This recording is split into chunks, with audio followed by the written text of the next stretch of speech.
Bismillahirrahmanirrahim. Assalamualaikum warahmatullahi wabarakatuh.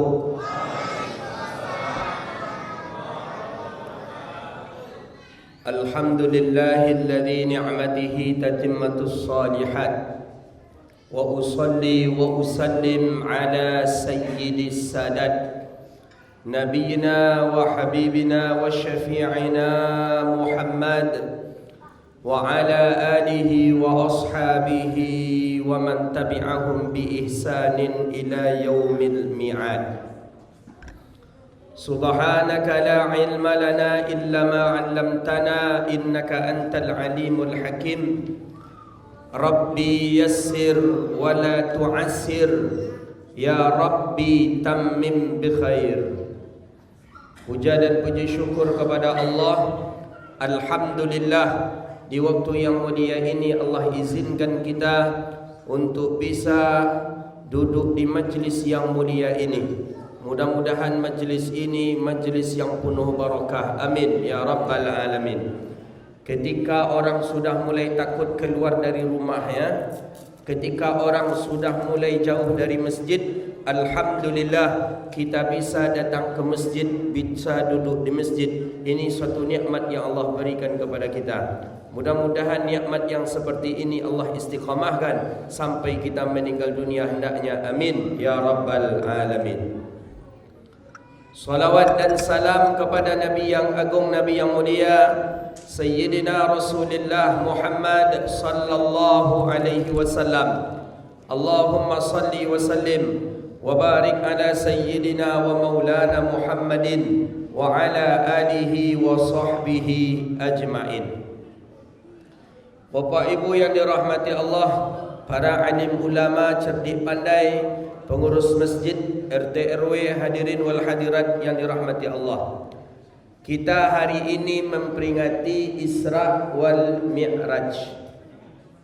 Kalau berbicara Isra wal Mi'raj, tak terlepas kita berbicara tentang perjalanan sosok seorang mulia. Berjalannya sosok seorang mulia dengan kendaraan yang mulia, perjalanan yang mulia, kemudian dari tempat yang mulia. Inilah dia perjalanan Sayyidina Rasulullah Muhammad sallallahu alaihi wasallam. Kita mulai dengan ayat Subhanalladzi asra bi'abdihi. Allah memakai kalimat subhanah. Subhanalladzi asra bi'abdihi. Maha suci Allah. Satu baru. Yang telah memperjalankan Muhammad, seorang hamba yang suci, minal masjidil haram, dari tempat yang suci. Jadi hari ini kita akan memperingati peringatan yang suci insya-Allah. Apa suci? Kita tengok. Subhanalladzi asra bi'abdihi lailan minal masjidil haram. Maha suci Allah yang telah memperjalankan hamba-Nya. Allah suci, Pak, Bu. Allah suci. Suci dari apa? Suci daripada bentuk manusia. Allah tak punya tangan. Allah tak punya kaki. Allah tak punya kepala. Allah tidak seperti makhluk. Itu Allah suci itu. Termasuk Allah tak bertempat. Itu suci Allah. Allah tak bertempat. Jangan kira pula Allah di atas langit lagi. Dosa itu. Berarti mengatakan Allah berhajat kepada tempat. Langit tempat makhluk. Kalau kita mengatakan Allah di langit, berarti Allah butuh kepada langit. Kalau tak ada langit, Allah kemana kira-kira? Kan bahaya. Bahaya. Ini Ustaz Sarafi lantang, dia mengatakan Allah di langit. Menurut akidah ahli sunnah wal jamaah, kalau mengatakan Allah di langit, berarti Allah punya tempat. Kalau Allah punya tempat, berarti Allah lemah. Allah mustahil lemah. Itu akidah ahli sunnah wal jamaah. Jadi kalau begitu Allah di atas langit, mengapa kita salat menghadap ke tempat sejadah? Menghadap ke langit lah. Allahu Akbar. Itulah salat kalau Tapi kenapa menghadap ke tempat sejadah? Maka oleh karena itu Allah tidaklah bertempat, laisa kamitslihi syai'un wa huwas samiul basir. Maka Allah memulai dengan kalimat subhana, maha suci Allah. Oh, orang berdoa mengangkat tangan ke atas langit, Ustaz. Orang berdoa macam ni. Kenapa? Karena langit kiblatnya doa. Sebagaimana orang salat menghadap ke Kaabah, Kaabah kiblatnya salat. Allah di Kaabah, enggak. Allah di langit, bukan. Langit berdoa karena langit kiblatnya doa. Orang salat menghadap Kaabah karena Kaabah kiblatnya salat. Itu harus kita fahami. Ini hari ini mulai orang disesatkan, anak-anak mulai disesatkan. Anak-anak TK mulai diajari oleh guru-gurunya. Allah di mana, nak? Di atas langit. Itu akidah Yahudi yang seperti itu tuh. Menempatkan Allah dengan tempat. Allah mustahil pakai tempat. Yang pakai tempat itu makhluk. Kita berhajat kepada tempat. Tapi kalau Allah tidak, Allah bersih. Maka Allah memakai kalimat subhanah. Maha suci Allah yang telah memperjalankan hamba yang suci. Siapa hamba yang suci ini? Muhammad. Subhanalladzi asra bi 'abdihi, hamba yang suci Muhammad. Apa suci Nabi Muhammad? Nabi Muhammad suci, Pak. Apa saja kesucian Nabi Muhammad? Nabi Muhammad tengok fisiknya, akhlaknya suci. Air ludah Nabi tengok dalam hadis sahih Bukhari. Ada namanya seorang sahabat namanya Salamah bin Aqwa. Salamah bin Aqwa ni kakinya luka. Dalam luka di kaki Salamah bin Aqwa besar. Dulu kan tidak ada jahit itu, tak ada. Tak ada. Jadi kalau dulu kaki orang luka diikat saja, Pak. Kalau umurnya panjang, hidup dia. Kalau umurnya pendek, mati dia tu. Gitu aja orang dulu berobat. Tak ada yang lain. Salamah bin Aqwa, dipegangnya kakinya, datang dia ke Rasulullah. Ya Rasulullah, ya Rasulullah, tolong aku ya Rasulullah. Kakiku luka, ni sedang perang ni. Ditengok oleh Rasulullah, hadis ni sahih. Diludahi oleh Nabi kaki Salamah bin Aqwa. Langsung ketika itu sembuh. Itu suci air liur Rasulullah sallallahu alaihi wasallam. Tu Nabi bisa tanya, awak je buat macam itulah. Luka kaki ludah lah, kalau nak tambah infeksi je. Wajarlah infeksi kerana banyak makannya. Jariang dimakannya, potai dimakannya, terasi dimakannya. Nabi langsung sehat. Kaki Salamah bin Aqwa itu suci air liur Nabi. Hari ini orang kan takut air liur, takut kena virus. Air liur Rasulullah sallallahu alaihi wasallam itu yang dinanti-nantikan sahabat. Mana lagi hadis dalam Sahih Ibnu Hibban.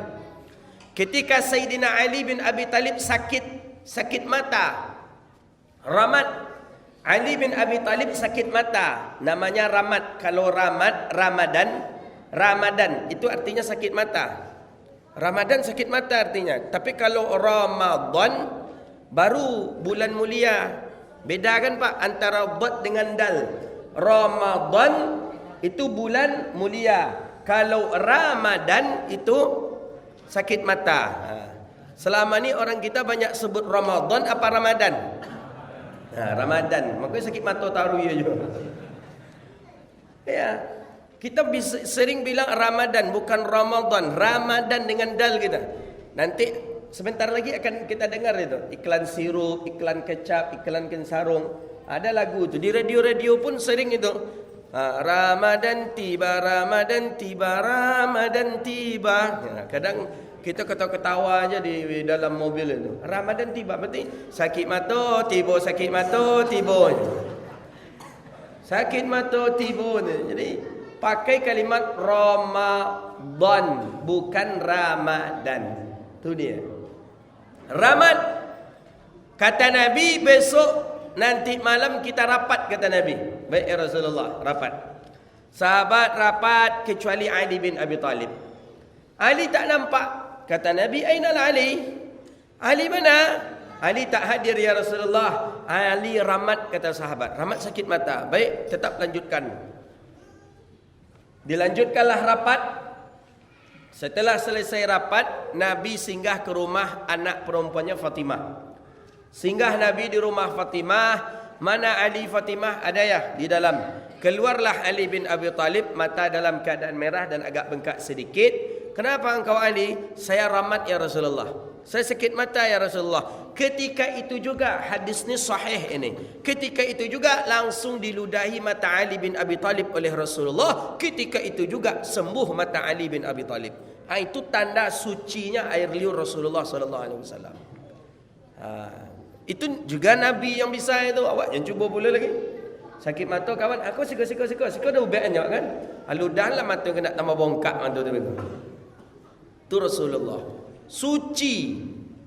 Seorang hamba yang suci, Nabi Muhammad suci.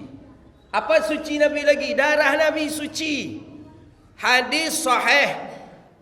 Riwayat Abdullah ibn Zubair datang bertamu ke rumah Nabi. Abdullah bin Zubair datang bertamu ke rumah Rasulullah. Nabi ketika itu sedang berbekam. Nabi pak kalau demam, obat yang dimakan oleh Nabi itu dua saja. Habbas sauda satu, berbekam satu. Itu obatnya Rasulullah. Minum habbas sauda atau Nabi berbekam. Dua itu saja obat Nabi. Jadi Nabi tak pernah seumur hidupnya minum paramek, minum bodrek, itu tidak ada. Ubek bid'ah itu. Minum prokol, itu tidak ada di zaman Nabi itu. Nabi dua itu saja. Kalau demam, berbekam satu, kemudian Nabi minum habbas sauda. Berbekam, setelah Nabi berbekam, Nabi masukkan darahnya ke dalam satu gelas. Darah ke gelas. Datanglah Abdullah bin Zubair. Memang Abdullah bin Zubair ni sering ke rumah Nabi. Karena Abdullah bin Zubair ini anak dari Asma. Asma ni anak dari Abu Bakar. Jadi kalau Abdullah bin Zubair ni panggil tante dia ke Aisyah. Itu bahasa kitanya sekarang. Tak mungkin nyobain tante pula. Dia tak orang Indonesia. Panggil om dia kepada Nabi Muhammad itu. Abdullah bin Zubair ini. Dia kalau nya orang Indonesia. Tapi beliau ni orang Arab. Tak mungkin panggil om dia. Kata Nabi, ya Abdullah, antarmiha bimakanin la yarahun nas. Buanglah darahku ini di tempat yang tak ditengok oleh orang. Baik ya Rasulullah. Berjalanlah Abdullah ibn Zubair ke belakang rumah Nabi membawa gelas. Berjalan. Mandang kiri kanan. Tak nampak orang. Dia minum darah Nabi SAW. Hadis ni sahih ini. Diminum darah Nabi. Sambil memejamkan mata, diminum darah Nabi. Kenapa dia memejamkan mata Ustaz? Ialah harus dipejam matanya. Kalau dia buka matanya berarti dia orang. Dia tak boleh nampak sama orang. Makanya kalau nyo pejam itu ikut. Tapi kalau dia buka nampak. Jadi akhirnya ada biar pejam dia buka telan itu. Kan tak ada satu pun yang nampak. Setelah itu dibuat gelas kosong menghadap Nabi. Sudah engkau buang darahku, kata Rasulullah. Sudah ya Rasulullah.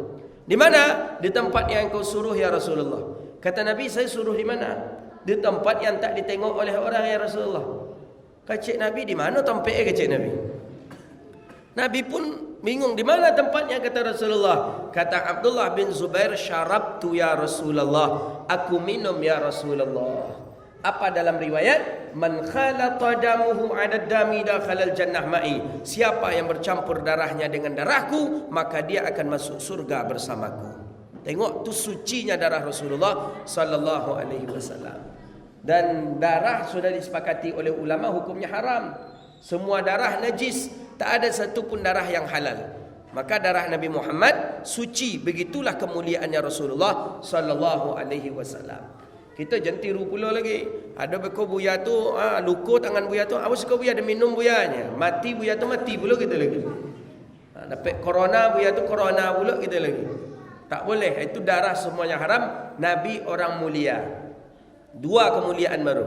Subhanalladzi, maha suci Allah yang telah memperjalankan seorang hamba yang suci. Jadi Allah bisa memperjalankan hamba yang suci. Kalau hamba yang kotor enggak, hamba yang suci Nabi Muhammad. Maka Nabi sebelum berangkat tu dibersihkan hati Nabi. Nabi tidur bersama Ja'far bin Abi Talib dengan Hamzah dan Ja'far bin Abi Talib. Di rumah itu kemudian dibersihkan hati Nabi oleh Jibril alaihi salam. Maka hamba yang suci. Minal Masjidil Haram, dari tempat yang suci. Masjidil Haram itu tempat yang suci, maka bernama Tanah Haram. Tanah Haram itu tanah suci. Orang kita dahulu Pak, Bu, kalau ditanya ke mana orang tua berangkat haji ke tanah suci. Tidak dibunyikan tanah haramnya, tapi tanah suci. Kita minta izin ke orang macam tu juga. Doakan kami ya, besok kami insya-Allah pergi ke tanah suci. Itu dia. Tempatnya tempat yang suci. Masjidil Haram, tanah yang suci. Apa sucinya tanah haram? Nanti Bapak Ibu kalau datang ke Makkah, mudah-mudahan Allah murahkan rezeki semua yang hadir bisa ke Makkah. Amin. Tapi tak kini dah, kini takut ada corona raja. Jadi tak bisa ke sana. Mudah-mudahan Allah takdirkan sampai ke sana. Ada sebelum masuk tanah haram, ada gapura berbentuk Quran, ada plakat tertulis Bidayatil haram mamnu' li ghairi muslimin. Permulaan tanah haram dilarang bagi orang non-muslim untuk masuk. Orang kafir tak boleh masuk tanah haram, karena tanah haram ni tanah suci. Kalau tanah tu suci, orang bernajis tak boleh masuk ke dalamnya. Lah, kenapa kafir tu bernajis, Ustaz? Si kafir bernajis tu 3. Pertama, si kafir tidak ada khitan. Tahu khitan? Sunat. Sunat Rasul tu khitan. Orang kafir tak, Pak. Maka corona ini kita khawatirnya penyebabnya adalah najis itu dia.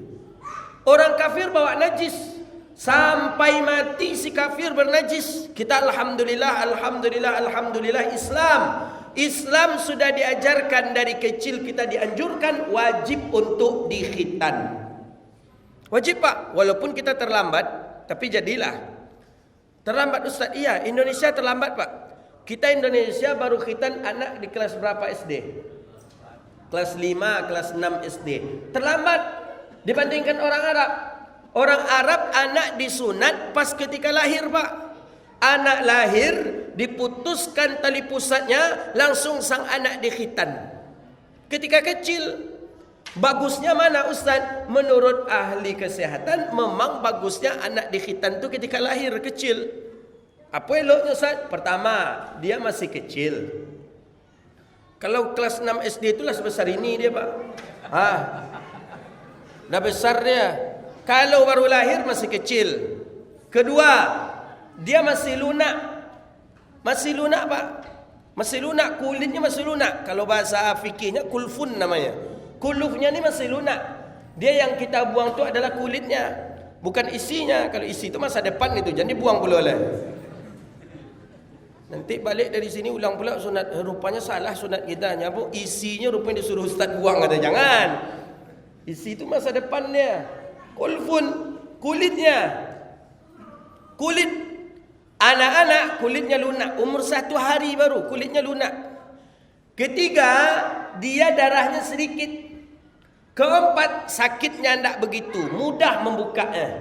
Dibuka, nampak kepala ya, dijahit, dan itu pun mungkin tak banyak jahitannya dan dilem saja.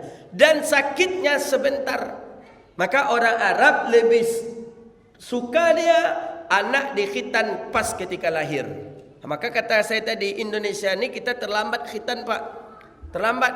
Orang Arab dari kecil dia khitan. Cuman orang kita ni kan pakai mitos banyak. Ada mitos. Apa mitosnya? Kalau anak terlampau kecil disunat, nanti lambat besar anak ni. Kan gitu. Kalau bahasa kampung kami tonceknya kata dia. Kalau bahasa Indonesianya apa?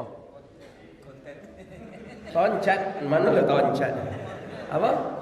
Kontet. Bahasa Jawa, bahasa Indonesia. Lambat besar anak, buntat. Lambat besar anak. Tak usah dikhitan terlampau kecil. Itu mitos. Buktinya tengok orang Arab. Orang Arab anaknya ketika kecil dia khitan, badannya besar-besar. Yang mempengaruhi anak tu besar badannya tu bukan khitan tadi, tapi makanan. Makanan anak kalau ayam seperti orang Arab, daging, telur, anak akan besar dia. Orang Indonesia macam mana anak besar? Makannya ikan teri, ikan asin, gulai taruang, kadang lain sekali tahu tempe. Wajarlah badan macam tu. Jadi bagus ya, antum-antum yang akan punya anak ni, anak bagusnya dikhitan memang pas ketika kecil. Pas lahir khitan dia. Cuman orang kita ni lain pula lagi. Ketibu mintu, kecil mintu, nak sayangkan anak remaja. Baru dapat anak, baru langsung anak bersunik. Jadi dia lah besok anak tu bersunik. Akhirnya nak jadi disunik anak tu. Lagian di Indonesia ni Pak banyak tradisi-tradisinya Pak. Banyak. Ada namanya walimah khitan. Ada namanya lagi walimah safar. Ada namanya lagi marhaban Ramadan. Banyak sekali makan-makan gratis di Indonesia. Syukurlah ada itu. Jadi mana orang-orang yang tak punya orang rumah bisa numpang makan di situ. Ada namanya walimah khitan. Mana di Arab ada walimah khitan? Saya tak pernah menengok di Arab ada acara kenduri khitan, tak ada. Di Indonesia ada. Anak-anak setelah kenduri, setelah dikhitan, langsung dipestakan oleh orang tuanya. Dipakai marhaban, dipakai keyboard, disembelihkan kambing. Begitu di Indonesia. Datang mak-mak, letakkan amplop. Kasih amplop ke anak tadi. Yang khitan tadi bersilau je tu. Yang sunik tadi, burung anak tadi bersilau je tu. Oh, yelah. Tibola mak-mak cik lai salih enjo amplop di bawah bantal. Ikoko dia isi lau je tu. Oh yalah. Tibola cik lai salih enjo bantal, ikut tengok je tu. Oh yalah. Ambo iko yang tak masuk di kajian nama apalah tu kata. Pernah saya tegur tu. Ngapalah mak-mak ni ditengok-tengok punya orang tu kata saya. Tak boleh kata saya. Ada mak-mak satu protes. Ini di daerah saya. Saya tak tahu kalau daerah bapak ibu tak tahu saya. Ada satu mak-mak protes dia. Mak tu dah sepuh dia ya. Tokoh di sana lah, dah 80 tahun umurnya. Kata dia, Ustaz tu kitab ke kitab aja Ustaz baca kata dia. Tentu iyo kata mula. Ada ilmu ni, ilmu tu yang tersirat dengan yang tersurat. Yang Ustaz baca tu yang tersurat saja, ada yang tersirat Ustaz. Apa yang tersirat kata saya? Kenapa mak-mak orang perusi, orang perempuan sering menengok itu punya anak yang dikhitan tadi tu supaya cepat keringnya kata dia. Jadi kalau tak ada orang perempuan menengoknya, lambat keringnya, meruyaknya kalau bahasa orang Minang ya. Makanya datang satu, bawa amplop, salib je ke bantal, tengok silau. Tutup lek. Jadi datang satu lagi, taruh amplop, tergok pula lek. Oh, iyalah. Memang seperti itu, Pak. Tak tahu saya apakah di daerah saya atau sama daerah kita, wallahu alam. Begitu dia datang satu lagi tengok juga. Memang berdosa tak berdosa, anak ni masih kecil. Cuman masalahnya maruah. Wibawa masalahnya. Maka saya agak protes saya ada kemenangan saya yang khitan. Janganlah kalau bisa jangan ditengok oleh mak-mak tu. Pergi aja kau ke dalam kamar ni. Kata kemenakan ni nak dapat kita duit om kata dia. Mak-mak tu dikasihnya kita duit om kata dia. Mana kau mau ditengok itu dikasih duit atau enggak? Biarlah dia tengok sama mak-mak tu kan tak dia apa-apainnya kata dia. Ditengoknya aja kita kan dapat duit omnya. Ayolah kata. Memang banyak dapat duit. Beli sepeda, beli PlayStation sampai beli handphone bagai kemenangan ini. Banyak dapat duit dia. Mak-mak datang bawa amplop, letak amplop tadi di bawah bantal, silau kalau. Ala kari ya, tengok dah halun. Jadi itu kata mak tadi. Jadi semakin sering orang perempuan menengok ya, semakin cepat keringnya. Itu mitos kita yang tak, dan itu tak bisa kita lawan. Itu orang-orang adat, orang-orang apa tak bisa kita lawan. Saya biarkan aja kalau memang macam itu serahlah kata saya. Apalagi yang sunat pun senang dia karena dapat duit.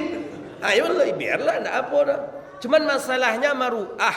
Maruah ini masalahnya. Cubalah kalau seandainya dia jadi ulama besar nanti yang bersunat ni. Ceramah dia, pidato dia,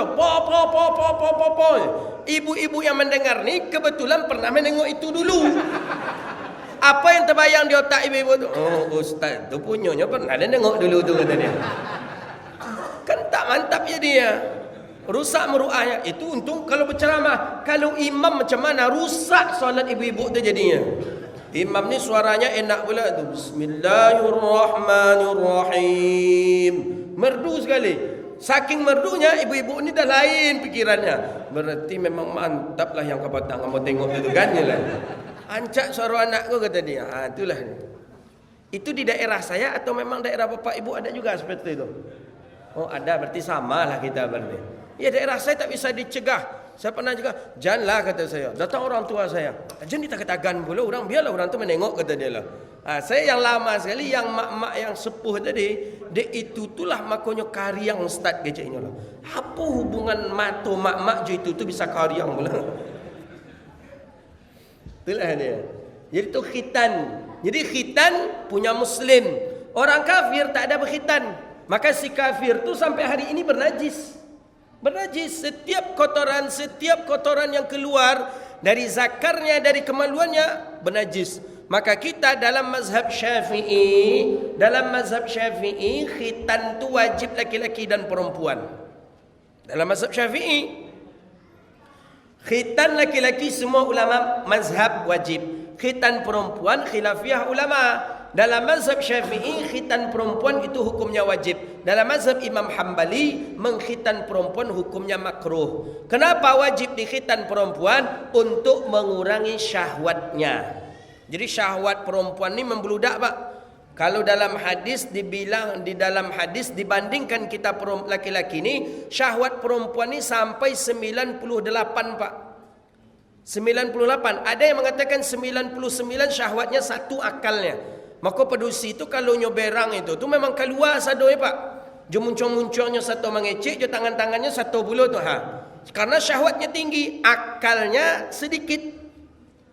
Dalam masalah cerai sajalah kita tengok. Cerai. Mana yang lebih banyak? Perempuan minta cerai atau laki-laki yang menceraikan perempuan? Yang sudah berumah tangga. Mana yang lebih banyak? Pasti perempuan minta cerai lebih banyak. Kenapa? Karena nafsunya tinggi. Abi boleh beko minta cerai ke laki. Habis bedak minta cerai ke laki. Bang, ndak tabali bodak dah bang. Cerai ajalah kita. Cerai ajalah kita lagi. Habis beras cerai ajalah kita lagi. Itulah untungnya cerai itu punya kita laki-laki, Pak. Kalau punya perempuan, dah azab kita kena cerai tiap hari. Iya, Pak. Untung tolak tu punya kita laki-laki. Sehingga laki-laki akalnya lebih tinggi dibandingkan dengan syahwatnya. Cuman perempuan pandai menyimpan syahwat, Pak. Mereka lebih tinggi syahwatnya tapi pandai menyimpan syahwat. Kalau laki-laki syahwatnya tak tinggi, cuman ketika nio tu langsung menampakkan. Itu beda ya. Perempuan lebih tinggi dahsyat. Itu hadis itu yang mengatakan itu. Makanya dalam mazhab Syafi'i, perempuan juga dianjurkan untuk dikhitan. Cuman bedanya laki-laki dengan muqata'ah dipotong kulfunnya, perempuan dengan cara tarih, dengan cara ditarih bagian daripada farjihi atau farjiha daripada kemaluannya. Dalam mazhab Imam Hambali makruh. Dalam ilmu kesehatan tak boleh karena berbisa kepada kurangnya semangat perempuan. Justru kurang semangat perempuan itulah sebagai alasan yang paling penting dalam mazhab Syafi'i. Maka ketika kami mengaji dulu di Al-Azhar dengan masyaikh, yang paling bahayanya perempuan yang tidak berkhitan bersunat itu, Pak, kalau dia pakai celana jin, celana levis yang ketat, itu bahaya itu. Bahaya. Maka sudah ada ulama mengatakan haram. Maka banyak pesantren-pesantren mengatakan haram bagi perempuan memakai celana jin. Sampai begitu, Pak. Karena bahaya, dengan gesekan itu akan menimbulkan syahwatnya. Maka itulah mazhab Syafi'i. Maka boleh tanya ke orang tua kita semuanya dahulu, yang lahir dahulu dengan bidan kandung, pasti dia dikhitan oleh bidan kandung. Kenapa? Bidan kandung faham dengan agama mazhab Syafi'i. Hari ini dokter kalau anak lahir di rumah sakit, Pak, tak mau dia untuk mengkhitan, Pak, kecuali kita yang memintanya. Kalau orang tua yang faham dengan fikih, dia akan meminta anak perempuannya tetap dikhitan. Kalau dokter tak mau dia dikhitan. Kenapa? Karena memakai mazhabnya Imam Hambali tadi. Jadi perempuan ni dahsyat, Pak. Dahsyat. Makanya itulah akalnya mudah dikalahkan oleh syahwatnya. Marah, keluar semuanya. Jarang dia akan tertahan, itu jarang.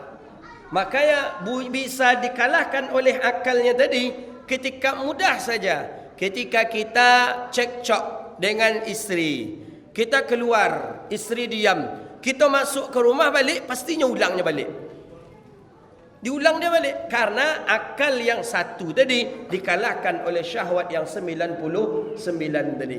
Maka si kafir tidak ada khitan. Si kafir dia bernajis, maka orang kafir tidak boleh masuk ke dalam Masjidil Haram. Maka Masjidil Haram adalah tempat yang suci.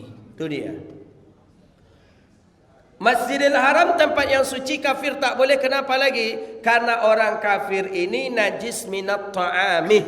Makanannya bernajis, Pak. Orang kafir makanannya bernajis. Tengok makanannya. Makanan yang tak kita makan dimakan oleh orang kafir. Maaf. Anjing mereka makan. Babi mereka makan. Monyet, beruk, kera mereka makan. Ini haram bagi kita. Maka si kafir, kenapa orang kafir tak boleh masuk Masjidil Haram? Karena orang kafir bernajis. Itu dia. Orang kafir bernajis. Di mana najisnya? Dari makanannya. Kita Islam diperhatikan betul makanan kita, Pak. Sampai cara sembelih. Ayam saja mati tak boleh kita masak. Mesti harus disembelih dulu dengan cara yang benar. Orang kafir enggak. Sudah binatangnya haram, cara penyembelihannya haram lagi. Tengoklah kita, datanglah kita ke tempat-tempat pasar-pasarnya orang kafir itu. Mau anjing, anjing dilempar ke dinding, langsung anjing mati, ditampung darahnya, kemudian barulah langsung dipanggang sang anjing ini. Haram. Islam tak bisa seperti itu. Islam mesti dengan cara yang benar penyembelihannya, sehingga barulah halal dagingnya. Itu pun dagingnya mesti dimasak, dan masak itu pun harus sampai mendidih. Kalau tidak masih ada bakteri di dalamnya. Begitu Islam. Maka kalau ada orang menyesal masuk Islam, oh itu memang sudah selesai murtadnya. Dah khatam bab murtadnya. Menyesal masuk Islam, terlampau ribet Islam. Kalau ingin sesuatu mesti disembelih. Kalau ingin ayam, ayam mesti disembelih. Tidak macam di agama kita. Di agama kita kalau ingin ayam, pergi ke kandang langsung dimakan. Itulah gila itu. Corona itu penyebabnya corona itu. Kita Islam tak Pak dijaga. Oh, ingin sapi, sembelih dulu dengan cara yang benar. Ingin kambing, sembelih dulu. Oh, lempar saja ke dinding. Tak bisa. Islam punya tata cara, Islam punya adat. Dan sampai kepada pembacaan pun harus dibaca. Memang harus dengan bismillah. Tak boleh dengan kalimat yang lain. Begitulah mulianya Islam. Maka bersyukur kita Allah takdirkan dalam keadaan Islam. Mudah-mudahan Allah wafatkan kita dalam keadaan Islam. Amin. Allah wafatkan kita dalam keadaan Islam. Allah wafatkan kita dalam keadaan Islam. Amin ya rabbal alamin. Ketiga, Masjidil Haram ni tempat yang suci, kafir tak boleh masuk. Kenapa si kafir ni bernajis? Karena kafir ini ainnya ain najis. Dirinya sudah bernajis. Dari mana dirinya bernajis? Karena dia tak kenal mandi junub. Orang kafir tak ada mandi junub, Pak. Coba tanya, ketika mereka haid, mereka mandi tak nanti setelah haid? Mandi, cuma tak pakai niat. Samalah dengan mandi itik. Itik mandi juga dia tak pakai niat. Setelah mereka nifas, mandi tak mereka? Tidak. Ketika mereka berhalangan haid, hubungan suami istri tak mereka? Iya, menurut mereka biasa saja, tidak ada masalahnya. Tapi dalam Islam dilarang. Yas'alunaka 'anil mahid, qul huwa adzam fa'tazilun nisaa fil mahid wa la taqrabuhunna hatta yathurna fa idza tataharna fa'tuhunna min haitsu amarakumullah. Itu Islam. Jadi Islam, perempuan halangan tak boleh kita gauli. Kenapa? Itu penyakit. Orang kafir mereka gauli, maka mereka dapat penyakit. Itu dia. Jadi Allah suci, memperjalankan hamba yang suci dari tempat yang suci, tanah haram. Dalam hadis Nabi dijelaskan, lashtadda rihyali illa fi salasatil masajid. Dianjurkan rihlah berkunjung itu cuman ketiga masjid. Masjidil Haram wa masjidina hadza, kata Nabi, masjidku ini, wa Masjidil Aqsa, dan Masjid Aqsa di Palestina. Nabi berjalan dari Masjidil Haram ke Masjidil Aqsa. Inilah namanya Isra. Ini Isra ni. Kalau kita pakaikan dengan akal logika kita tak termakan. Makanya perjalanan Isra Mi'raj ni bukan perjalanan akal, tapi perjalanan iman. Dimasukkan ke dalam dada kita. Oh ya, saya yakin karena yang memperjalankannya adalah Allah. Tapi kalau kita masukkan ke akal kita, tak termakan oleh akal kita. Jauh Pak Bu, antara Masjidil Haram dengan Masjidil Aqsa di Palestina ni jauh. Jauh sekali. Jauh berjam-jam untuk memakai bis. Nabi cuma dengan waktu berminit-minit saja. Dari Masjidil Haram ke Masjidil Aqsa di Palestina. Sampai di Masjidil Aqsa, ni cerita kisah. Dalam hadis, Nabi menginjak batu. Batunya itu sebesar meja ni lah. Dalam Tuhfatul Muhtad fi Syarhil Mi'raj dinukilkan itu. Kemudian di dalam kisah Dardir Mi'raj, Al-Imam Dardiri Al-Maliki, banyak riwayat-riwayat lain. Ada kitab Mi'raj yang bagus juga, karangan Imam Ibn Hajar Al-Asqalani, Al-Qissatul Isra'i wal Mi'raj, karangan Imam Jalaluddin Abdul Rahman As-Suyuti juga ada. Diinjak oleh Nabi batu tadi. Batu yang sebesar ni diinjak oleh Nabi. Ketika Nabi menginjak batu ini untuk naik ke langit, batu ini pun ikut dia.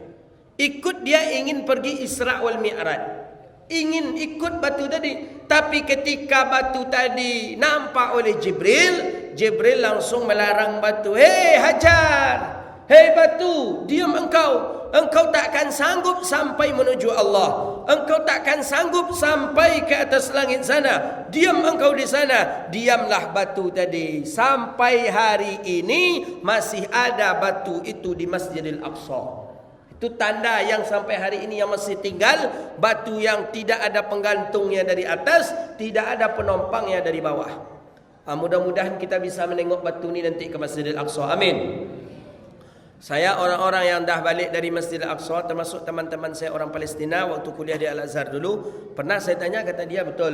Ada batu itu, batu tadi tidak ada gantungannya dari atas, tidak ada pula penompang dari bawah. Jadi batu tu, apa bahasa kita? Terawang-awang, begitu dia. Kalau tergantung ada pengantungnya. Tak ada penomor, tak ada pengantung. Terawang-awang batu tadi. Sampai hari ini masih ada. Batu itulah yang akan dirobohkan salah satu oleh orang Israel. Jadi Israel sekarang tu membuat galian lubang dia di bawah. Dia buat lubang di bawah, sekarang di bawah masjid. Alasannya untuk mencari Haikal Sulaiman. Untuk mencari Haikal Sulaiman, peninggalan Nabi Sulaiman alaihi salam. Ternyata tujuan mereka sebenarnya bukan mencari Haikal Sulaiman, tapi mereka lebih ingin bahawa masjid itu roboh dan ambruk. Jadi digali Haikal Sulaiman, alasan mereka takkan dapat Haikal Sulaiman. Tidak di sana. Jadi nanti menunggu goyang saja lagi. Seketika goyang, masjid ambruk, hilang peninggalan sejarah umat Islam ketika Isra' Mi'raj Nabi Muhammad sallallahu alaihi wasallam. Kita berdoa kepada Allah, mudah-mudahan Allah jaga Masjidil Aqsa, Allah pelihara Masjidil Aqsa. Amin ya rabbal alamin. Naik Nabi dengan burak memelakai kendaraan yang keempat dengan kendaraan yang mulia. Kendaraan yang mulia itu bernama burak. Kendaraan ini hewan daripada surga. Dalam kitab Kifayatul Muhtad, di dalam kitab Tuhfatul Muhtad dijelaskan ciri-cirinya adalah hewan ini bagian depannya seperti himar keledai, bagian belakangnya itu seperti kuda, larinya karrakdu seperti kilat, kencang dia. Maka kencang larinya burak. Maka ada orang memberi namanya Ahmad Burak. Maka memang kencang taria jo anak tu. Ada anggota dewan itu namanya di mana waktu itu saya ceramah, bukan di Riau, di luar, namanya Ahmad Burak namanya. Jadi nampaknya memang kencang juga, dia berjalan kencang, apa kencang ni.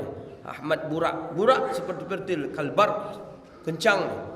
Nabi naik langit pertama, Nabi Adam langit kedua. Berbeza setiap pintu langit. Langit itu memiliki pintu.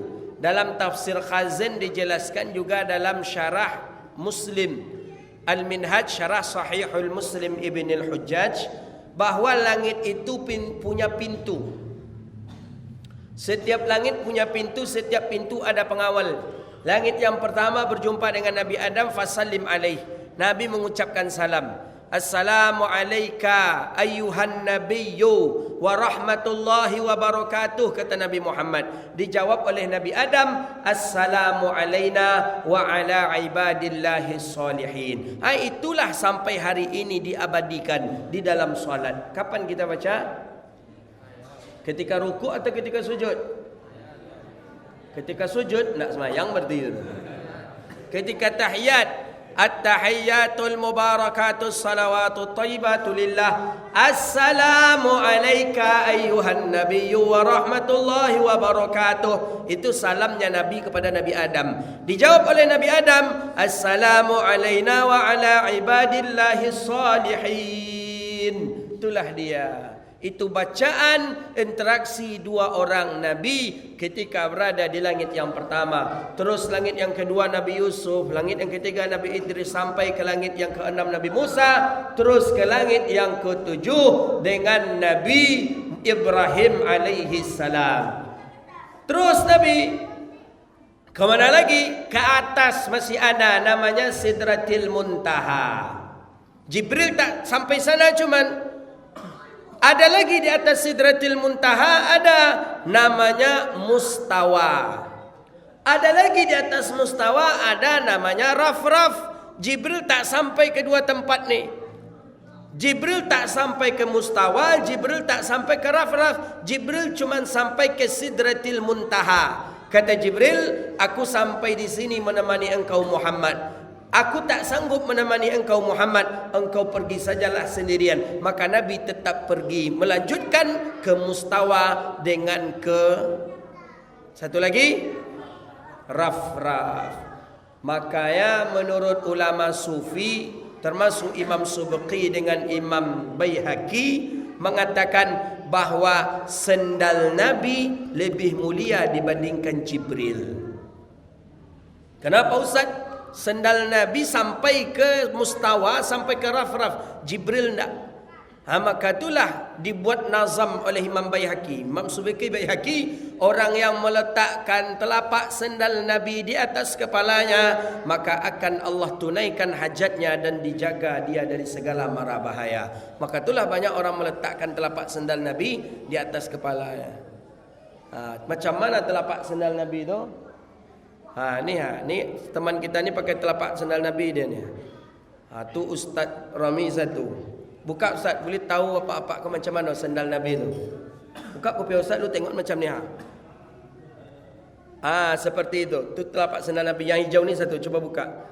Biar tahu bapak-bapak ni seperti ni nak nampak. Tengokkan ke bapak tu, tak tahu bapak tu. Tu Pak. Tu seperti itu sendal Nabi Pak. Seperti itulah sendal Rasulullah sallallahu alaihi wasallam. Imam Baihaqi menggumamkan satu buah qasidah itu tentang mulianya telapak kaki Rasulullah sallallahu alaihi wasallam. Ustaz pernah nengok sendal Nabi, pernah di Turki, masih ada sampai sekarang. Menangis kita menengoknya Pak.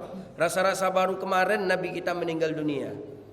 Sendal itu lebih mulia dari Jibril.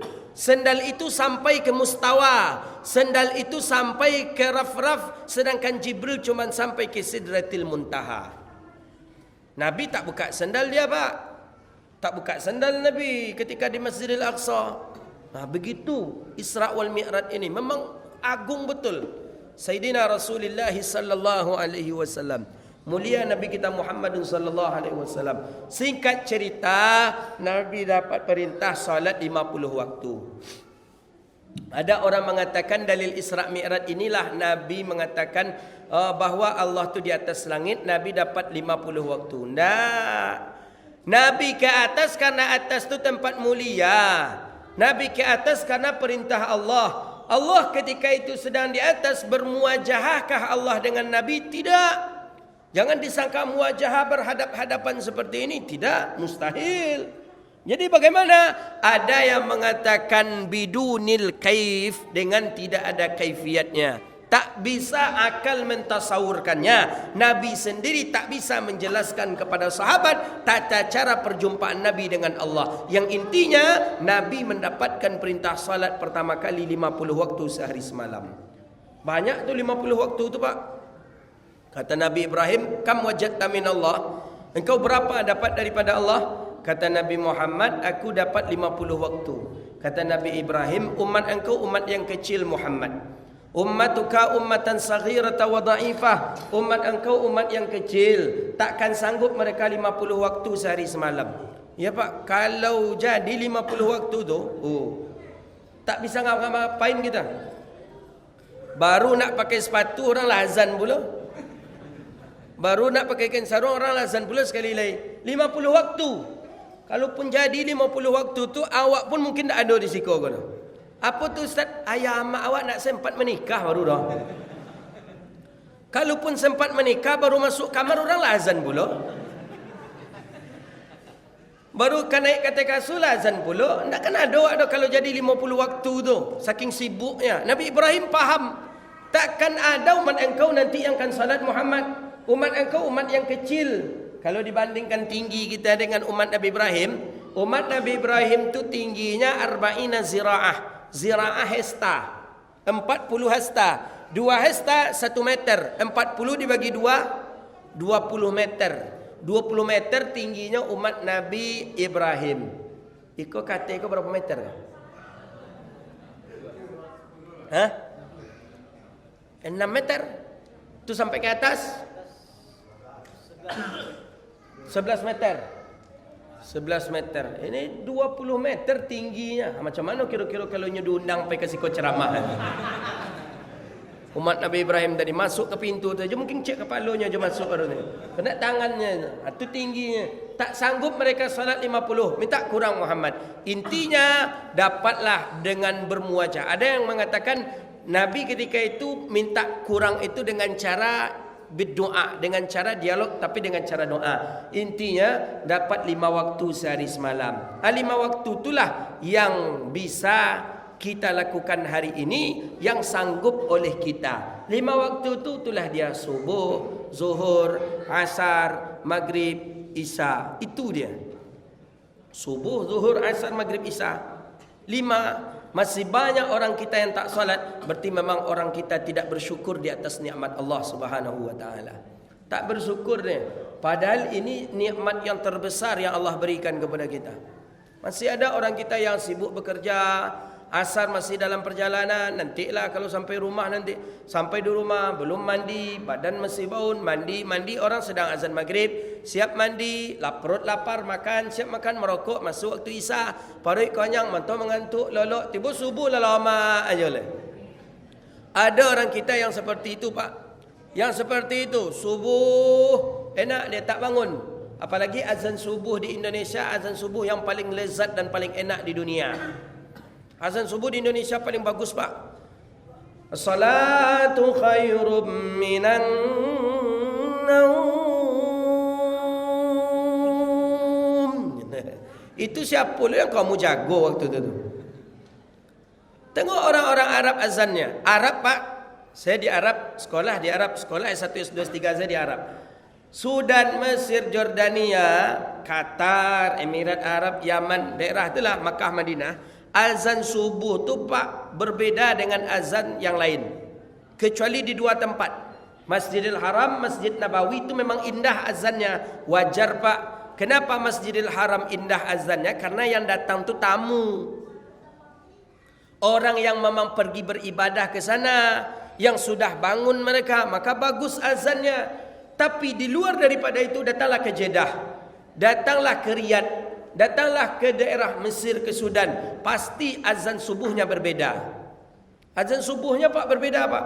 Memang macam orang membangunkan orang, karena orang tidur Pak. Azan zuhur tak apa-apalah, lembut, merdu. Asar merdu, maghrib merdu, isya merdu. Karena 4 waktu ini orang masih bangun, tidak ada yang tidur. Tapi kalau subuh orang tidur Pak. Kalau bisa pakailah nada yang memang nada memanggil. Saya ketika tinggal di Kairo dulu, di Haisadis, ada di samping apartemen saya masjid. Itu kalau bapak tu azan, masjid penuh. Masjid penuh, ramai dan melimpah kalau bapak tu azan. Tapi azan bapak tu memang ya, kata teman-teman Angku Rais bisa meniru. Saya bisa meniru azan bapak tu, kata teman-teman. Saya suka azan bapak tu ketika subuh. Memang macam orang membangunkan orang Pak. Ingin tahu, penasaran macam mana bunyinya?